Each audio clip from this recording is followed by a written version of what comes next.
We are back at Performance Auto in Burlington, Wyoming, and we're gonna build a Hemi Belvedere in the Boneyard. I've never been here, I've never seen this car. The thing is almost like brand new. Yeah, it really is. And so that one over there, they got another Belvedere since the last time I was here.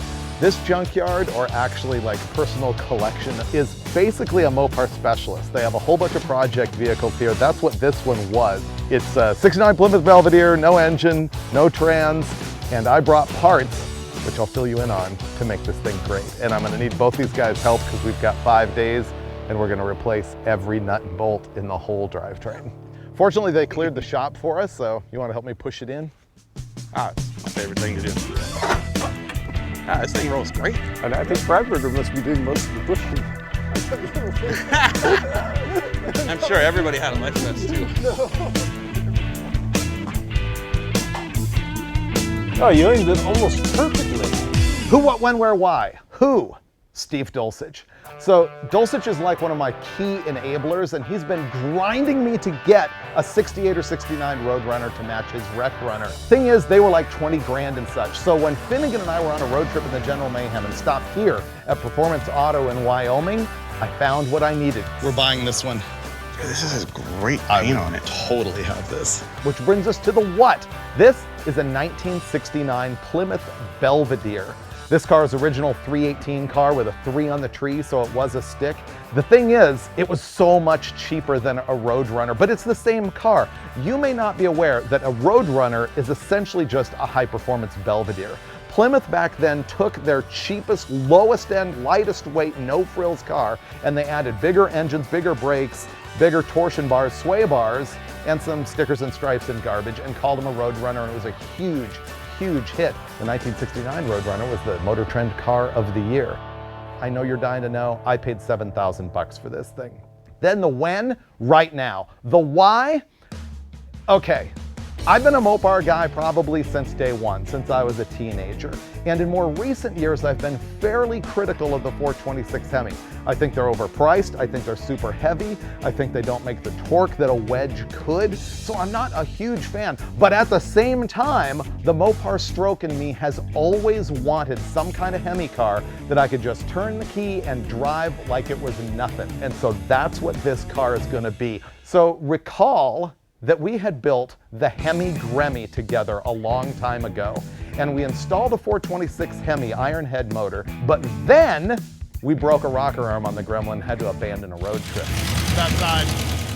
So that's when Finnegan and friends swiped the thing, brought it over to his place, built a new Hemi for it. A new Hemi that I had actually given him in trade when we were first building the Blasphemy 55 Chevy. And then that engine ended up getting fragged, and it was sitting in his place. He had Bostic Racing engines go through it. It makes 700 horsepower. It now lives in the Hemi Gremmy, which left me with the spare 426 kicking around. And that's why we're able to have that used Hemi ready to stab in this car. So in the next 5 days, we have to install a Hemi, a used A833 4-speed that I got from here at the yard, and a used Dana 60 that I bought from another friend. I think I thought of every possible part that we could use, because right here, right now, we are an hour from any auto parts store. So I got to build it with all the parts that I thought of, and of course, probably some scraps from this Mopar junkyard. Mike, you want to help me get the hood off? Oh yeah, right where you are, sir. Okay. Just hold up the front a little bit.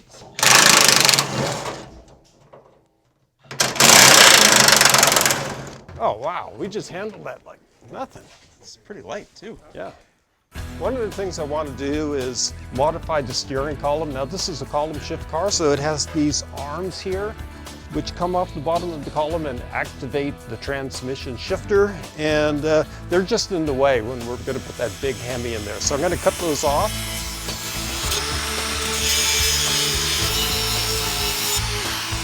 It actually came out pretty good. Steve, can you tighten this around? There we go. Stop. That's it. Okay. Yep.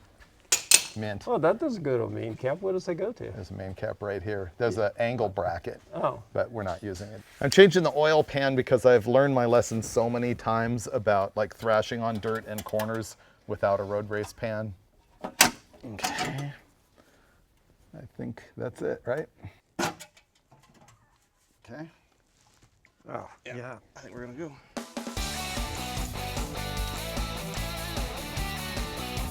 I'm gonna need some pipe plugs. All right, oil pump next. There we go. What I have to do is install this. This is the pilot bushing. It goes in the end of the crankshaft here, and then the transmission input shaft pilot rides right on that. Now, did you hear that change in tone, that dull thud? That's because it bottomed on the end of the crankshaft. Boom, you know, that bushing is perfectly flush.